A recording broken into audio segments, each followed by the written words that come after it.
Welcome back and thank you for staying with us. Now, at least 8 women have expressed interest in joining the country's gubernatorial race in the August polls. This is the highest express of interest since the onset of devolution. Our reporter Achola Simon spoke to, among others, a pioneer, legendary politician Phoebe Asiyo, and filed this report on the place of women in the country's political space in this week's segment of Kenya Decides 2022.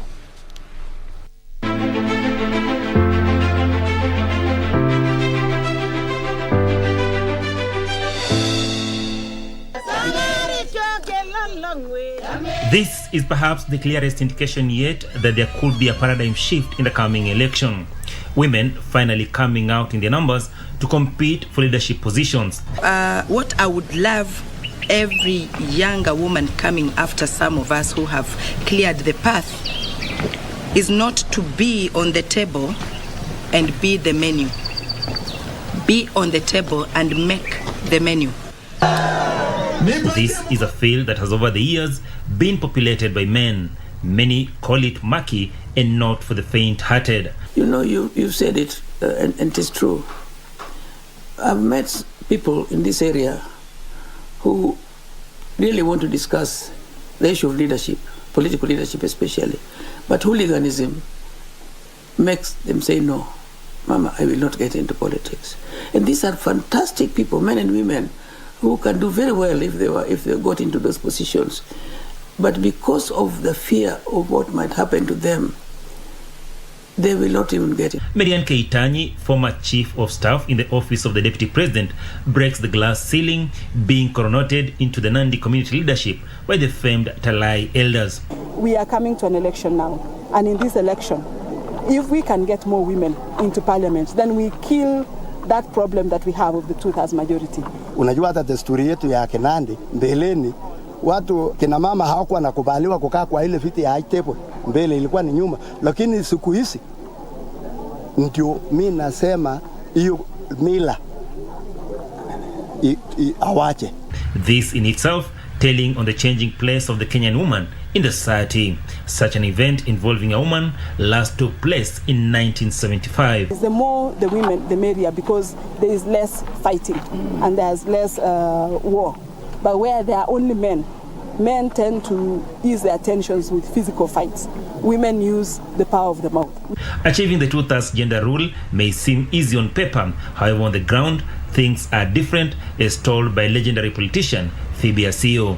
Political parties who are now the main bodies that make it possible for men and women to get into leadership are still not proactive about in bringing women in. If political parties would nominate women into the county assemblies and parliament, also, you know, even the Senate, they would get there, and we would not even worry about the provision that have been made by our constitution to have not more than 2/3. Most of the times, if you put a single man versus a single woman into the same field, the woman gets a lot of mockery compared to the man.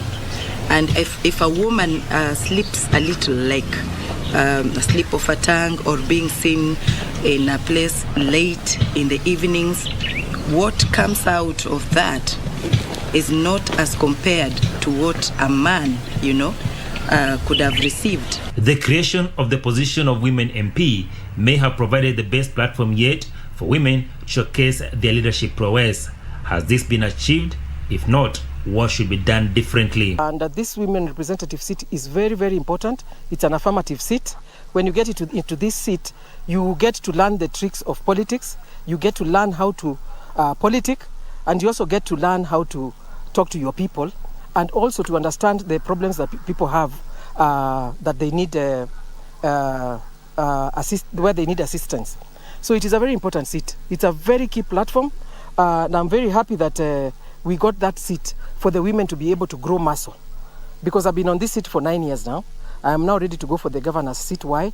Because having served in the entire county, I know where all the problems are. I know the needs of the people. Governor Jamong may not be able to tackle all of them before his departure, but we also need to understand that the priorities of a man and a woman are different. What I'm going to do in the county, what will be a priority for me, may not have been a priority for Governor Jamong. We really want men to support women. As women, we cannot make it alone. We need men to support women. So we have a program and we have a beautiful lodge that will happen early next year, where we are bringing together men who have been there for women, supporting them from the family level, supporting them at the leadership level. They can give their resources, they can encourage women, they talk about women positively, and they are there. And these are the men we are calling champions for he, for she. Women are also being accused of being their own worst enemies, and that despite their numerical strength, they rarely vote for one of their own. More women now want to be county bosses. Just how will the electorate respond to this? It is a wait and see as Kenyans make the decision on August 9th. After producing the first female elected MP and the first female elected mayor, one would have expected the trend of electing women in Nyanza to continue. However, the cases have been far and wide in between, begging the question of exactly what is curtailing women's effort to scale political heights. Achola Simon, Prime Edition, Kisumu County.